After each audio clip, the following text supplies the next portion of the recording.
हाँ जी, अस्सलाम वालेकुम जी। जिन्हें भी जनाब अपने फॉलोअर सबसक्राइबर लो जी, जितने भी भरा जनाब डिमांड करते हो ना कि झोटी सानू चाहिए है भूरे रंग दी और पहलन उन्होंने जनाब भरावां वास्ते अज दी वीडियो दे विच झोटी इस टाइम कैमरे दे सामने फिरदी भी जे मूँह चू चार दंद चोगी माशाल्लाह जनाब झोटी जी। और फिर टोटल दो चुवाइयां करा के तीसरी चुवाई जे जनाब झोटी कैमरे दे सामने फिर आप भी और जेड़ा मगर लाल है ना बलाल साहब वो विखाओ कट्टी ते नाड़ू ये भरावां नूं तकाना जनाब। मगर भी ये कट्टी है मूँह चार दंद दो चुवाइयां करा के तीसरी चुवाई च इस टाइम जनाब कैमरे दे सामने झोटी फिरदी भी जी। झोटी दी लोकेशन जिथे जनाब झोटी खड़ी है जिला तहसील ये जनाब गुजरात जे और पिंड जनाब दा सारो की इमरान चीमा साहब दे ये डेरे ते जनाब झोटी खड़ी जे। पहलन और बोरी ते फिर लाल बोरी पहलन झोटी नूं माशाल्लाह जनाब थण वेख लेना जी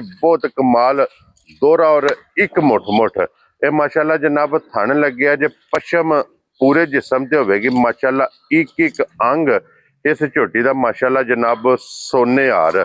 चीमा साहब अपना नंबर बोलो जनाब। 0320 0073 701। लो जी इस नंबर ते जनाब व्हाट्सएप भी है कॉल भी है।